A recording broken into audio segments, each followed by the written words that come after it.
Tessalonicenses capítulo 2, é 1 Tessalonicenses, tá? Capítulo 2. Nós vamos ler os versos 1 e 2.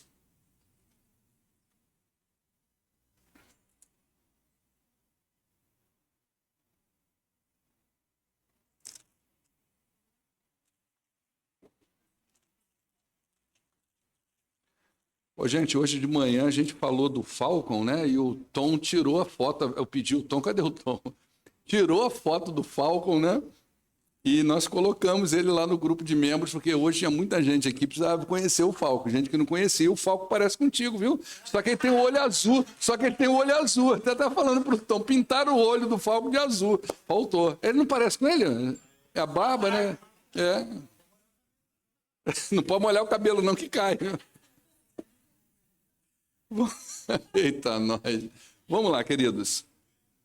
Irmãos, está escrito aí no capítulo 2, verso 1. Irmãos, vocês mesmos sabem que a visita que lhes fizemos não foi inútil. Apesar de termos sido maltratados e insultados em Filipos, como vocês sabem, com a ajuda de nosso Deus, nós tivemos coragem de anunciar-lhes o Evangelho de Deus em meio a muita luta. Amém? Vamos orar? Pai, muito obrigado por esta noite, por tudo que já vivemos até aqui. Muito obrigado porque o Senhor nos permite, ó Deus, ler a Tua palavra tão livremente. Inclusive, Pai, neste momento, nós queremos, ó Deus, nos colocar diante do Senhor como aqueles que intercedem pelos nossos irmãos na Nigéria e pelos nossos irmãos na Índia, ó Deus, que estão passando por uma situação muito difícil. Em nome de Jesus, eu peço a Deus que o Senhor tenha misericórdia da vida deles. Talvez, Pai, não seja possível removê-los da sua cultura, não seja possível removê-los da sua sociedade, mas em estando nesses lugares, ó Deus, eu peço ao Senhor que o Senhor, por misericórdia e graça, reforce a fé deles, para que eles não fraquejem nesses momentos de intensa dificuldade.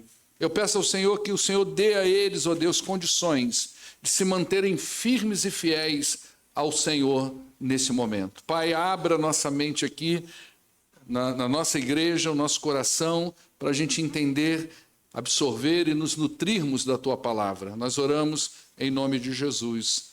Amém. Queridos, nós vamos continuar nossas reflexões nessa curta, mas grandiosa carta que o apóstolo Paulo escreveu àquela jovem igreja situada na cidade de Tessalônica, que a gente já falou bastante sobre ela, sobre essa cidade, sobre as condições, quando que Paulo escreveu, por que que Paulo escreveu, como é que Paulo entrou nessa cidade, como é que ele saiu dessa cidade. Tudo isso a gente já falou e talvez a gente ainda mencione algumas questões aqui. Então a gente já venceu aí o capítulo 1, onde Paulo expressa no capítulo 1 a sua gratidão a Deus, porque ele pôde ver que a despeito daquelas pessoas terem ouvido o evangelho assim e ele ficado com eles tão pouco tempo, aproximadamente de 1 a 3 meses, a gente não sabe, não consegue cravar um padrão correto, mas é de 1 a 3 meses, a despeito de uma permanência tão curta de Paulo nessa cidade, aqueles crentes, aquelas pessoas, conseguiram entender a mensagem do evangelho e conseguiram permanecer firmes diante do Senhor. E a prova disso está no capítulo 1, que são as evidências da salvação que a gente tanto estudou aí durante esses domingos. Então eles ouviram a palavra do evangelho e não só isso, eles receberam a palavra nos seus corações. Então não é só sobre ouvir a verdade do evangelho, é sobre abrir o coração. Às vezes o evangelho, ele chega na cabeça da pessoa, ele chega na mente da pessoa, mas não desce até o coração, não chega até o coração. Então é sobre aquilo que a gente ouve, mas é sobre aquilo que entra nas nossas emoções, na nossa estrutura, que mexe com a nossa natureza, e o evangelho tem o poder para fazer isso. E isso foi uma coisa muito incrível, principalmente na cultura dos tessalônicos, ou dos tessalonicenses. A atitude dessas pessoas foi tão incrível que eles se tornaram, como a gente já viu no capítulo 1, testemunhas vivas para outras igrejas da cidade. Foi impactante o que aconteceu na cidade de Tessalônica. Eles realmente se voltaram para o Senhor, eles realmente romperam com antigas práticas, eles realmente se converteram ao Senhor Jesus e permaneceram firmes, porque assim como eles receberam e herdaram o evangelho do apóstolo Paulo, eles receberam e herdaram também toda a oposição que expulsou o apóstolo Paulo de Tessalônica. Então, a atitude deles foi tão impactante que eles se tornaram testemunhas vivas. No capítulo 1, verso 9, nós temos uma das mais belas referências de Paulo, as atitudes desses crentes em relação ao evangelho. Então ele diz, pois eles mesmos, quando Paulo diz aqui, está falando das outras cidades testemunhando sobre os tessalonicenses. Então ele diz, eles mesmos relatam de que maneira vocês nos receberam, como que vocês se voltaram para Deus, deixando os ídolos, a fim de servir ao Deus vivo e verdadeiro. Isso foi incrível ali naquele tempo, naquele momento, naquela cultura. O Evangelho de Cristo, então, provocou uma ruptura com os padrões antigos de vida e uma entrega verdadeira e genuína a Deus. Isso você precisa entender a respeito do Evangelho do Senhor Jesus Cristo. Eu já lidei com pessoas ao longo do meu ministério pastoral que, às vezes, a pessoa chegava na igreja e ela se interessava muito pelo Evangelho e ela tentava a todos os custos se firmar na presença do Senhor e realmente entender a palavra de Deus e viver o Evangelho, mas era claro que essas pessoas precisavam cortar ligações com padrões antigos. Porque quando essas coisas não são cortadas, é como se nós não conseguíssemos nos entregar completamente ao Cristo que é anunciado no Evangelho. A vida com Deus é uma vida de renúncia. A vida com Deus é uma vida de uma nova natureza, de uma nova criação. É por isso que Paulo, escrevendo aos Coríntios, no 2 Coríntios, capítulo 5, verso 17, ele vai dizer, aquele que está em Cristo, ele é uma nova criatura. As coisas velhas já passaram, rompeu-se os padrões, rompeu-se os costumes, rompeu-se as ligações passadas. E ele vai dizer, as coisas velhas já passaram, e eis que tudo se fez agora novo. Porque em Cristo nós nos tornamos uma nova criatura. E se somos uma nova criatura, devemos viver como uma nova criatura. Então, isso aconteceu nessa cidade. E eles se voltaram, então, o Evangelho provocou uma ruptura tão grande nos padrões antigos, que eles se voltaram agora numa entrega verdadeira e genuína ao verdadeiro Deus, porque até então eles adoravam ídolos, mas agora eles conheceram Deus e eles se entregaram ao verdadeiro Deus. Esse é o resultado que nós gostaríamos que o Evangelho produzisse na sua vida.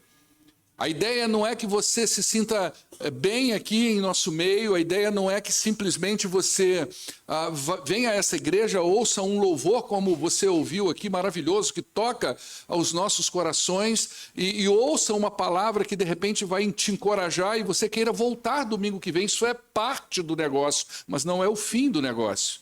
Nós queremos que você tenha uma vida quebrantada diante do Senhor. Nós queremos que lá na sua casa você se arrependa dos seus pecados, entregue a sua vida a Cristo e viva a transformação que só Cristo pode dar. E isso acontece quando nós nos encontramos com Ele. Dito isso, nós entramos no capítulo 2.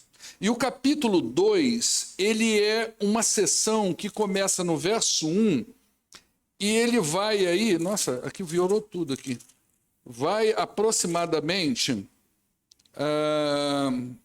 um pouco mais do capítulo 3 aí, que você vai ter a grande impressão, principalmente dos versos 1 até o verso de número 16, que o apóstolo Paulo está defendendo o seu ministério.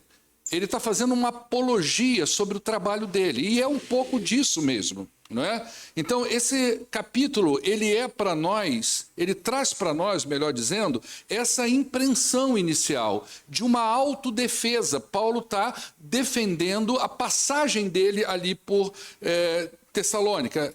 E isso é possível. Por que que isso é possível? Porque era muito comum naquela época filósofos itinerantes, que eles também entravam nas cidades e eles chegavam com um suposto saber baseado nas suas crenças, na sua visão de mundo, na sua cosmovisão, e eles entravam nessas cidades e eles tinham um discurso muito cativante.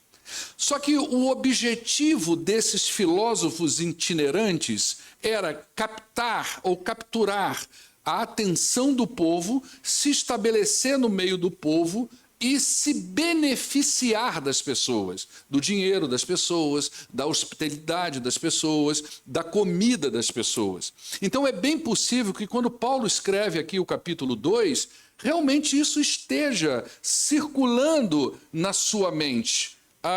Ele não gostaria que aquela cidade, aquelas pessoas tivessem a impressão de que ele era um desses filósofos itinerantes, tanto que ele saiu correndo de lá, né? Então parece que ele está querendo dizer aos crentes daquela cidade que ele e a sua equipe chegaram nessa cidade, mas eles não são igual a esses filósofos itinerantes.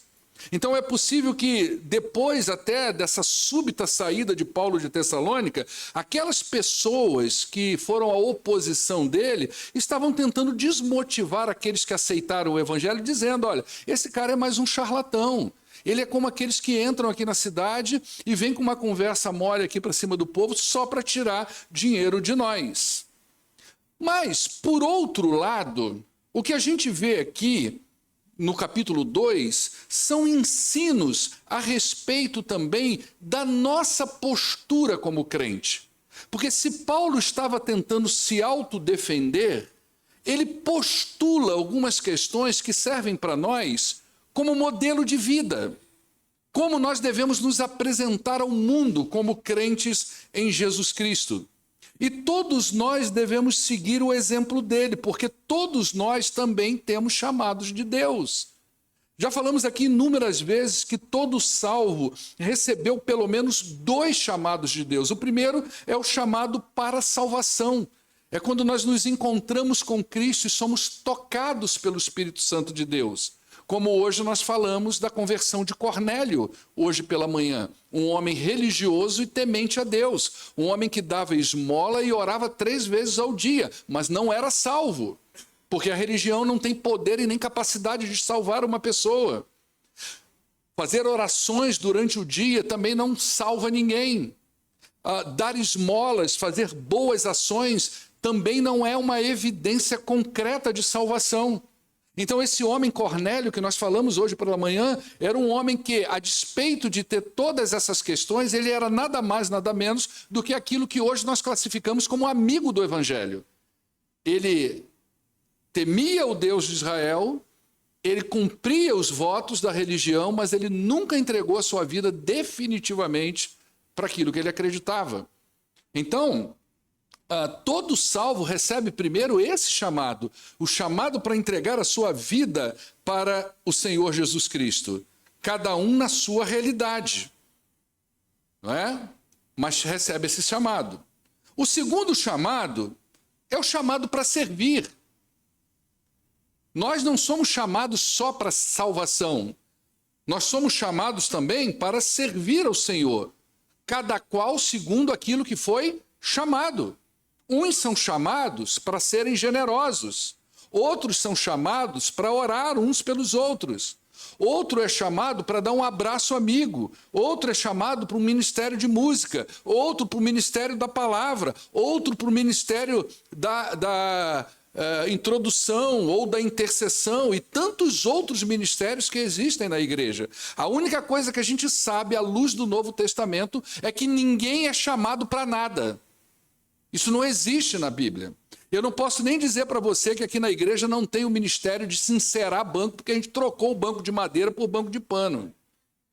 Então, se você for encerar, você vai rasgar o banco, não é verdade? Mas não existe o ministério do nada. Esse ministério não existe. Então, se todos nós fomos chamados para alguma coisa, significa que aquilo que Paulo tem para ensinar aqui, ao defender o seu próprio ministério, ele também é para todos nós. E uma coisa interessante é que todo ministério que Deus dá a um salvo está direcionado a pessoas. O ministério nunca é para o próprio sujeito. Tudo aquilo que Deus dá à sua igreja, tudo aquilo que Deus dá ao seu povo, está relacionado a pessoas. Então, o ministério da igreja, ele é essencialmente voltado para pessoas. É aí que nós cumprimos o nosso ministério. Então, quando os membros da igreja entendem isso, tudo fica mais fácil. Ok? Hoje pela manhã, e eu vou mencionar isso um pouquinho mais na frente, porque a gente vai tocar em assunto muito parecido com aquilo que a gente falou hoje de manhã, nós tínhamos uma igreja cheia, mais cheia do que agora talvez, ok? A palavra é o básico de todo domingo de manhã, nada de extraordinário, concorda comigo? Você que esteve aqui hoje de manhã, tinha alguma coisa extraordinária na palavra? Mas alguma coisa aconteceu.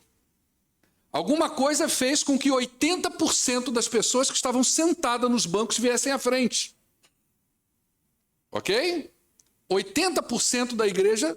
E se você veio aqui à frente hoje pela manhã, você precisa entender justamente isso. Vai ficar muito mais fácil se você entender que você tem um chamado de Deus e que esse chamado de Deus está relacionado a pessoas. Se você entender isso, você que veio aqui na frente hoje, se você entender isso, vai ficar muito mais fácil. Então, quando Paulo começa a escrever 1 Tessalonicenses capítulo 2, versos de 1 a 10, versos 1 e 2 e depois outros, ele vai falar coisas, ele vai dar orientações importantes de como um salvo deve desenvolver a sua vida cristã. E o primeiro aspecto que Paulo vai destacar é o aspecto do caráter. O seu caráter cristão, ele precisa estar evidente. Ele não pode ficar escondido só para você. As pessoas precisam ver que Deus fez algo na sua vida. Então, diferentemente daqueles filósofos itinerantes, ele quer deixar claro que ele não é, nem ele, nem Timóteo, nem Silvano, que foram os três, basicamente, que entraram em Tessalônica, pelo menos relatado nas Escrituras, que eles não são como eles. Então, ele apela para a percepção dos próprios moradores da cidade que se converteram. Então, ele diz, logo na parte A do verso 1, vocês mesmos sabem, vocês viram, vocês me acompanharam, vocês entenderam as minhas intenções, vocês sabiam que as nossas intenções eram intenções espirituais e não materiais. E, de fato, todas as intenções de Paulo e de seu grupo sempre foram as mais honestas possíveis. Paulo entrou em Tessalônica para pregar o evangelho, para edificar a vida das pessoas. Ele tinha paixão pelas almas. Então, o seu interesse era ganhar pessoas para Cristo. E, para isso, ele trabalhou com sinceridade. Por isso que ele diz isso, olha, vocês mesmos sabem. Vocês acompanharam, vocês nos receberam, vocês viram como a gente chegou aí, como nós fomos recebidos pela cidade de vocês, o que aconteceu. Isso tudo está relatado em Atos capítulo 16 ou 17, alguma coisa assim. No verso 10, que a gente não está trabalhando aqui hoje, a gente vai ver isso outro dia, ele diz o seguinte, tanto vocês como Deus são testemunhas de como nós nos portamos de maneira santa, justa e irrepreensível entre vocês, os que creem. Como que ele se portou no meio dessa turma que aceitou a Jesus? Amados, presta atenção, eu já falei isso aqui e vou repetir. O mundo, pelo menos aqui no Brasil, que é onde a gente vive, já está farto das nossas palavras. Eles precisam e querem ver as nossas atitudes. Ele quer ver como que você como um empresário crente, lida com essas questões lá no seu trabalho. Ele quer ver como você, que é um funcionário de uma empresa, ou seja lá, ou autônomo, como que você lida com esse papel de funcionário na sua posição, como que você lida com seu patrão e tudo mais. Eles querem ver como que você, homem, como você atua como marido crente. E como você, mulher, lida com seu marido como crente. As pessoas querem ver isso. Não é só ficar dando workshop na igreja para o bom casamento, mas é como você se apresenta, como você é lido lá fora. Como eu ouvi há pouco tempo um pastor famoso aqui do nosso Brasil, tive o privilégio de ouvir ele aqui também, Poços de Caldas, falar que nós somos cartas vivas de Paulo. Então o mundo precisa ver esse caráter cristão em nós. Eles querem ver nossas atitudes. E o caráter cristão, pautado nas Escrituras, é fundamental para o avanço da igreja. O bom testemunho é fundamental. Porque quem vem lá de fora não quer encontrar um ambiente dentro da igreja, dentro do povo de Deus, constituído por pessoas que agem, pensam e sentem igualzinho ele vivia lá fora no mundo ímpio. Eles esperam um lugar diferente, com mentalidade diferente, com uma relação de ser humano diferente. Nós estamos vivendo um tempo em que as pessoas estão brincando com o testemunho pessoal, pastores, líderes, membresias, brincam às vezes com isso, pecados declarados no meio do povo de Deus, pecados ocultos no meio do povo de Deus. E isso, de certa forma, reflete no próprio desenvolvimento e crescimento da igreja. Nós temos uma ordem expressa de Deus para nós, que está lá em 1 Pedro, capítulo 1, versos 15 e 16. Presta atenção, a Bíblia não é um livro de orientação. Embora a gente às vezes fale, olha, fulano está orientando. A Bíblia é um livro de normas, de ordens. E aqui está uma ordem de Pedro, um apóstolo do Senhor Jesus, que diz, mas assim como é santo aquele que chamou vocês, sejam também o quê? Santos em toda a sua conduta. Olha como que a ordem expressa no verso 16 diz, pois está escrito, sejam santos porque eu sou santo, diz o Senhor. Então não é um pedido, é uma ordem. E quando nós não cumprimos aquilo que a palavra de Deus nos ordena, quando nós não cumprimos aquilo que o próprio Deus nos ordena, isso tem um nome, a palavra tem um nome, qual que é? Qual que é o nome? Não tenha coragem de falar. Pecado. É agressivo ao Senhor. E nós estamos vivendo tempos difíceis. Então a primeira coisa que Paulo vai ensinar para nós é, igreja, o caráter cristão, aquilo que foi moldado em você por Cristo Jesus. Aquela mexida que o Espírito deu na sua natureza, que te tornou uma nova criatura. Isso precisa ficar evidente, precisa aparecer. Não é à toa que Jesus disse que a gente é luz do mundo e sal da terra. E Jesus, quando vai falar que a gente é luz do mundo, ele diz assim, não tem como você pegar um candelabro, não tem como você pegar um farolete e esconder ele debaixo de uma mesa. Pelo contrário, o que você faz com esse tipo de material é o seguinte, é pegar ele e colocar no lugar mais visível para que ele ilumine tudo que está à sua volta. Então, o meu caráter e o seu caráter precisa estar evidente na nossa vida. A primeira orientação de Paulo. A segunda diz respeito à intencionalidade. Então, olha o verso B do capítulo, a parte B do verso 1, não é? Ele vai dizer assim, bota lá, irmão. Aí, meu querido, fica esperto aí, deixa aí, hein? Tá ligado, não? Vai lá, hein? Então, ele vai dizer, irmãos, vocês mesmos sabem que a visita que nós fizemos a vocês não foi inútil.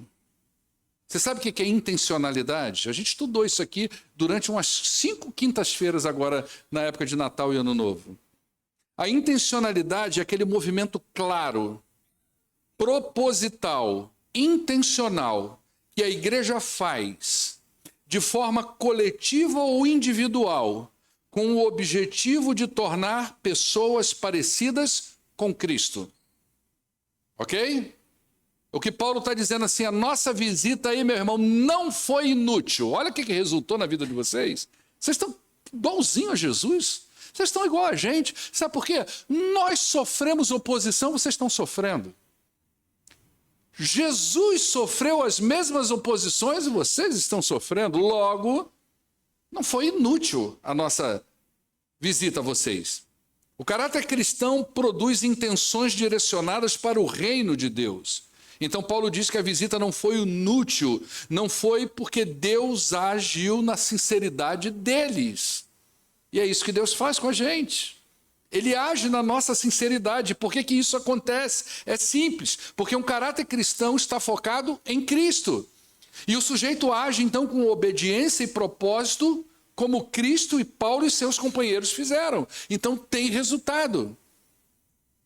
Então frutos foram colhidos, uma igreja missionária nasceu debaixo de oposição e almas foram salvas na cidade de Tessalônica. E isso é muito interessante porque a gente vê Deus conduzindo e mudando história de pessoas através dos seus filhos. Gente, presta atenção numa coisa. Nada pode ser em vão. Não pode ser em vão. Não pode ser inútil, não pode ser infrutífero. Todos nós fomos chamados para fazer a diferença na vida de uma outra pessoa. Você consegue se lembrar a pessoa que Deus usou para fazer a diferença na sua vida? Você consegue lembrar dessa pessoa? Que um dia Deus usou uma pessoa, que pode ser o seu pai, sua mãe, que pode ser uma pessoa da igreja, que pode ser um vizinho, que chegou até você e de alguma forma ele foi te conduzindo até Cristo e aquilo fez diferença para você. E aí vamos indexar isso que a gente está falando a um fato que eu não mencionei hoje de manhã sobre a visita, sobre a conversão de Cornélio. Presta atenção numa coisa, porque o texto de Cornélio tem uma informação muito interessante, porque o texto diz que um anjo apareceu para Cornélio e disse para ele buscar Pedro. E um anjo apareceu para Pedro, ou uma voz apareceu para Pedro, dizendo para receber Cornélio. Bacana! Por que Wesley, Lucas, Marina, Karine, por que esse anjo não falou logo do evangelho para Cornélio? Para que fazer uma comitiva, andar 10 horas até uma cidade para dormir, no dia seguinte tomar um café da manhã, trazer mais 10 horas para falar para o cara? Por que aquela experiência já não foi resolvida ali? Por que Paulo teve que entrar em Tessalônica para falar do evangelho para essas pessoas? Porque Deus, presta atenção, gente, nos dá o privilégio de participar dos momentos mais significativos de uma pessoa, que é quando ela aceita Jesus Cristo. Isso é um privilégio. A mensagem do evangelho, os anjos, eles anseiam por poder fazer isso, mas eles não podem fazer isso. A mensagem do evangelho só você, irmão, pode pregar. Entende isso? Isso é um privilégio. E como é que a gente faz igreja crescer? Como é que a gente vai fazer o negócio multiplicar? Nós precisamos reproduzir esse evangelho a outra pessoa. Por isso eu quero encorajar você, e vou encorajar pelo menos umas 2 ou 3 vezes aqui hoje. Coloca no teu coração, principalmente você que veio hoje de manhã, e que veio aqui, e que fez propósito com Deus. Coloca no seu coração essa semana.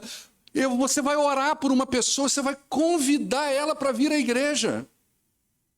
Entenda isso, assim como o anjo não falou com Cornélio, o anjo não vai pegar gente lá fora e vai jogar aqui dentro, gente.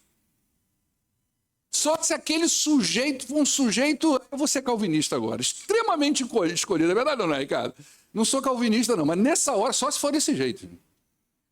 Não é assim que acontece. A multiplicação da igreja, ela acontece a partir do momento que você entende isso. Que Deus levantou você, como levantou Pedro, como levantou Paulo, Timóteo e Silas, para poder conduzir uma pessoa a Cristo. E se você não fizer isso, nós seremos apenas a reprodução dos crentes da família. Vamos esperar crescer o Benjamin, a Liz, o Benício e o Benício daqui. E quando eles crescerem, a gente batiza e a nossa igreja cresce baseada. Então vamos fazer uma campanha para geração de filhos aqui, ué. Quem tem um filho só, começa a trabalhar, hein? Porque, não é? E não é assim. Então a visão é outra, não é? Então você consegue se lembrar dessa pessoa que foi usada para fazer a diferença? Decida, irmão, fazer a diferença na vida de alguém. Que alguém diga para você, não foi inútil o dia que você me visitou. Que alguém diga para você, não foi inútil o dia que você saiu da sua casa e abriu a Bíblia para eu ouvir. Não foi inútil o dia que você rompeu as suas barreiras, você saiu da sua zona de conforto, você atendeu meu telefone ou a minha mensagem e você foi lá em casa sem bem nem saber o que você ia fazer lá, mas naquele dia, sua presença, eu quero dizer para você, não foi inútil. Que as pessoas digam isso para você, não foi inútil. Rubens e Cidinha, lembra do que vocês ouviram aqui nesse dia? Foi isso, não foi inútil. O dia que você pegou aquele menino por dentro de um carro e trouxe para a igreja. Cadê ele? Está aí? Quarta-feira comigo, 7h30 da noite, vou capacitar ele para ser líder. Oi? É 7, irmão, não é 7h30 não, é 7. Karina está lembrando aqui que ela vai estar também, é 7 horas. Nós temos um encontro marcado com ele. Não foi inútil. E que as pessoas, Yuri, também digam para você, Yuri, não foi inútil o dia que você também fez algo por mim. É assim que nós multiplicamos as coisas. Terceiro ensinamento de Paulo aqui é sobre superação. Está aí no capítulo 2, verso 2, na parte A. Paulo vai dizer, mas como vocês sabem, é o verso 2? Apesar de termos sofrido e sido insultados em Filipos, que foi a cidade anterior, antes deles entrarem em Tessalônica. Agora Paulo passa a falar das dificuldades, muita oposição, muitas situações para fazer desistir, mas ele persiste. Por quê? Qual é o maior superador de obstáculos? Nós falamos hoje de manhã. Qual que é o nome? Lembra? Qual é o maior superador dos obstáculos? O que é capaz de fazer o obstáculo ficar pequenininho? Sonhos. Sonhos. Paulo tinha um sonho de ver o reino de Deus crescer. Paulo tinha sonhos para a sua vida. Paulo tinha sonho para a vida de Timóteo, para a vida de Silas, para a vida dos Tessalonicenses. Os sonhos tornam os obstáculos muito menores. Lá em Filipenses capítulo 3, versos de 10 a 14, ele diz assim, eu quero conhecer a Cristo.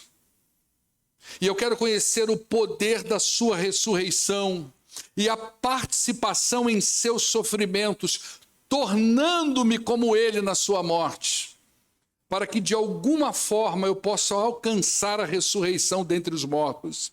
Não que eu já tenha obtido tudo isso ou tenha sido aperfeiçoado, mas eu prossigo para alcançar, pois para isso também eu fui alcançado por Jesus. Irmãos, disse ele no verso 13, eu não penso que eu mesmo já tenha alcançado, mas uma coisa eu faço, esquecendo-me das coisas que para trás ficam e avançando para aquelas que estão adiante de mim, eu prossigo para o alvo, a fim de ganhar o prêmio do chamado celestial de Deus em Cristo Jesus. Ele tinha um sonho, bicho.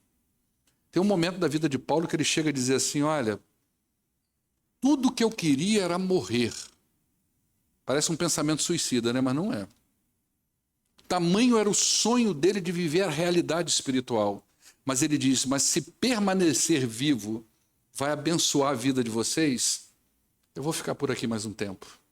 Ele queria ver a igreja crescer. Paulo sonhava em estar com Cristo ressurreto, mas ele sabia que precisava viver muitas coisas ainda nessa terra. Ele trabalhou arduamente motivado pelos seus sonhos. Sonhos e não devaneios superam obstáculos. Então, entre você e a realização do seu sonho, existem obstáculos que só podem ser superados se você decide superar.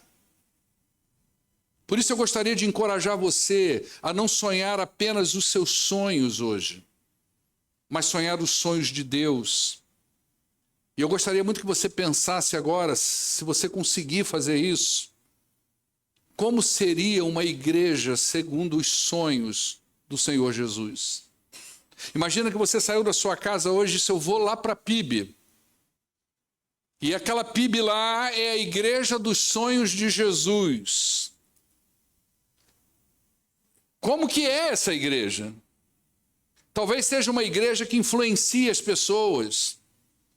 Talvez seja uma igreja amorosa, acolhedora, uma igreja evangelizadora, uma igreja que vive a mutualidade uns aos outros, uma igreja que você pode considerar como uma família sua. Veja bem, nós não estamos falando de nada de gente perfeita. Ou talvez uma igreja com uma doutrina bíblica fundamentada nas escrituras, sólida, saudável.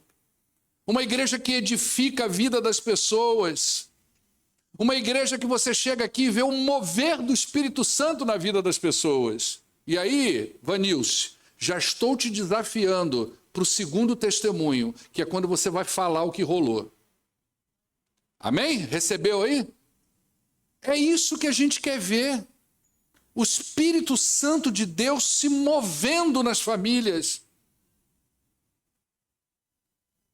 Paulo desejou ver o evangelho crescer, ele sonhou com isso. Sua alegria era ver as pessoas se renderem a Cristo, e isso diante disso, todos os obstáculos ficaram menor, superáveis. Por isso que eu ouvi Paulo falando assim, eu tomei tanta chibatada, eu pulei muro, eu fui jogado para fora, eu fui perseguido, eu fui isso, mas eu permaneci firme. E ele voltava e andava mais uma milha, e voltava e andava mais uma milha, porque o coração estava cheio de sonhos. Peça a Deus que te dê sonhos espirituais. E esses sonhos espirituais refletirão nos seus sonhos pessoais. Preste atenção nisso. Peça a Deus que te dê sonhos espirituais. E esses sonhos espirituais, eles vão refletir nos seus sonhos pessoais. Mateus capítulo 6, verso 30. Busquem, pois, em primeiro lugar o reino de Deus e a sua justiça. Completa aí para mim. Ok? Não é o inverso. Não adianta botar carroça na frente do boi. Primeiro busque o reino de Deus. Sonhe com as coisas espirituais. Viva na dimensão do Espírito e todas as coisas vos serão acrescentadas. O povo está vindo para a igreja para que todas as coisas sejam acrescentadas. E se der tempo eu busco o reino de Deus. A carroça está na frente do boi. Por isso não vai dar certo. Ok? Não vai dar certo. Você vai pensar que vai dar certo, mas não vai. Mas quando você buscar o reino de Deus, sonhar com as coisas de Deus, viver na dimensão do Espírito de Deus, você vai ver as coisas dando certo. Quarto lugar, quase para o final já. Mas ainda não, Júlio. Senta aí, meu filho. Eu sabia que tu ia levantar, por isso que eu meti isso ainda não. Calma aí. Sabia que tu ia levantar. Quase pro final, ainda não. Que eu sabia que tu ia fazer esse movimento. Presta atenção, parte B do verso 2. A gente está quase lá, Júlio. Segura a onda aí, não deixa o motor desligar, não. Confiança em Deus. Paulo prossegue na sua exposição de um modelo de vida cristã e agora ele revela a fonte de tudo. Com a ajuda do nosso Deus. Mas como vocês sabem, apesar de termos sofrido e sido insultados em Filipos, com a ajuda do nosso Deus, nós tivemos coragem. Aqui está a nossa fonte de energia. Aqui está a nossa fonte de força e a nossa fonte de poder. Entendam uma coisa definitivamente, não é sobre a sua capacidade, é sobre o poder de Jesus. Você entende isso? Não é sobre o quanto você consegue alguma coisa, o quanto você sabe fazer alguma coisa. É o quanto o poder de Jesus é capaz de capacitar você para fazer alguma coisa. Certa vez Paulo disse o seguinte à igreja de Corinto: por amor de Cristo, eu me alegro nas minhas fraquezas. Ele usa a palavra regozijar. É uma coisa mais intensa. Então ele vai dizer: eu me alegro nas fraquezas, eu me alegro nos insultos, eu alegro nas necessidades, eu me alegro nas perseguições. Deve ser um maluco, né? Eu me alegro nas minhas angústias. Quem é que sente alegria no momento desse? Mas ele vai dizer: porque quando eu estou fraco, é aí que eu estou forte. Porque não é sobre o poder dele. É sobre aquilo que é aperfeiçoado na vida dele, que é o poder de Deus na fraqueza dele. A vida cristã se vive pela fé no poder de Deus e não no nosso. Quantas vezes você já foi convidado para um ministério ou para fazer alguma coisa e você respondeu assim: pastor, eu acho que eu não consigo fazer isso. Pastor, eu não tenho condições, eu não consigo. Você já respondeu assim, irmão? Vamos quebrar isso em nome de Jesus. É claro que se você não consegue, e não é para conseguir mesmo, não. É para quem não sabe, porque é aí que a gente vê o poder de Deus. Se você sabe, amém, glória a Deus. Mas se você não sabe, se você acha que você não tem condições, não se intimide. Se você é um crente em Jesus Cristo, é o poder dele que aperfeiçoa você. É o poder dele que capacita você. Então, se você souber, você não precisa do poder de Deus, a glória é para você. Mas é nas nossas faltas que percebemos o quanto Deus se revela em nós. Dizer para você, já falei isso aqui algumas vezes, que quando uma pessoa bateu nas minhas costas, lá em 1995, talvez, 4, não sei, e disse para mim assim: eu acho que você tem vocação da palavra. Eu virei para a pessoa e disse: pode ser pastor sem pregar? Tamanho era o meu pavor e o meu sentimento de incapacidade de poder pregar o evangelho do Senhor Jesus. Até um dia que eu ouvi um testemunho do pastor Nilson do Amaral Fanini. E ele disse para mim quantas vezes eu ia pregar lá na igreja, sentado atrás do púlpito, de tão nervoso, de tão medo. Tinha uma revista na minha mão, eu quase destrocei a revista toda de tanto nervosismo. Falei: se um homem desse fica assim, eu tenho o direito de ficar assim ao quadrado. É o poder de Deus que nos capacita. Agora sim, em último lugar, mas não ainda a conclusão, Júlio, Paulo vai dizer para nós que nós precisamos ter coragem.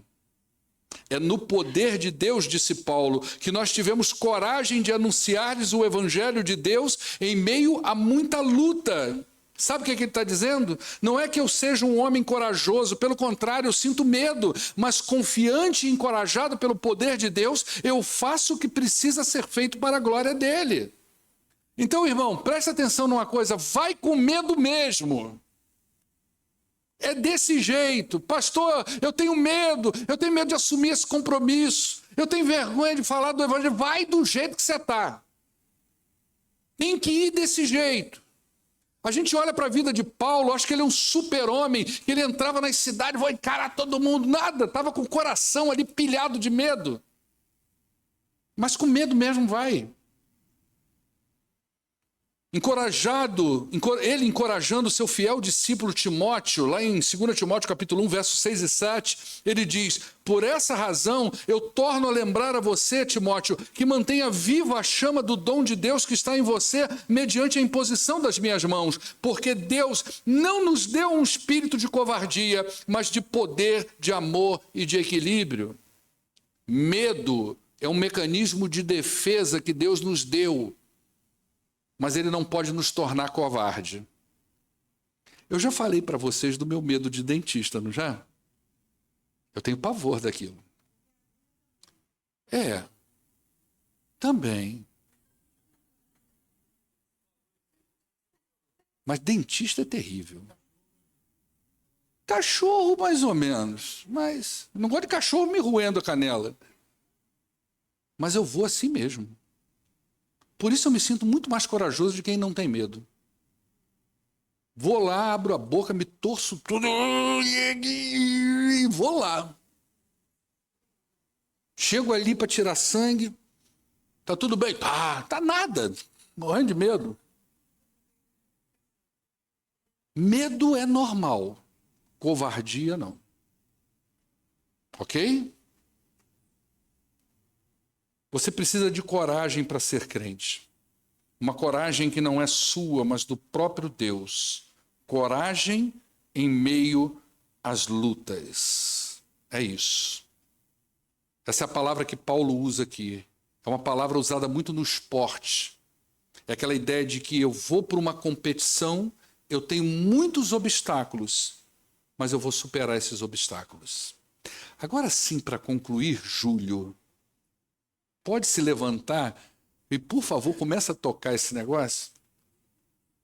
Quando Paulo expõe uma possível defesa do seu ministério, ele nos deixou exemplos de como viver como crente nesse mundo tão fragmentado e em constantes mudanças.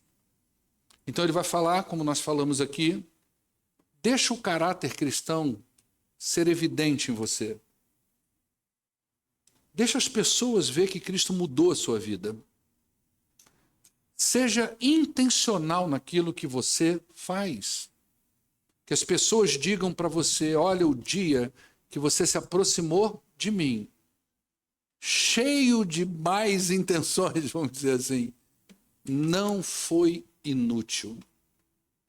Aquilo mudou minha vida. Supere os obstáculos.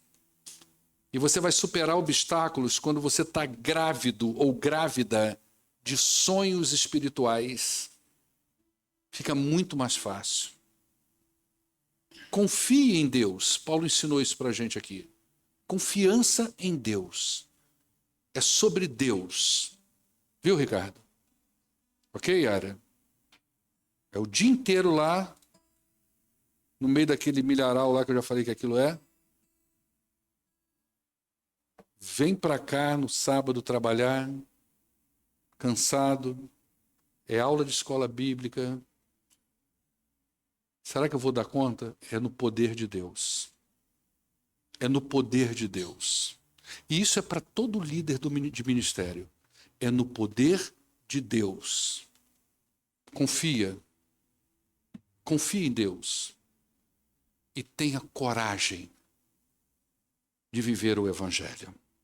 Se entendermos isso, a gente vai avançar como igreja em Pouso Alegre. Amém?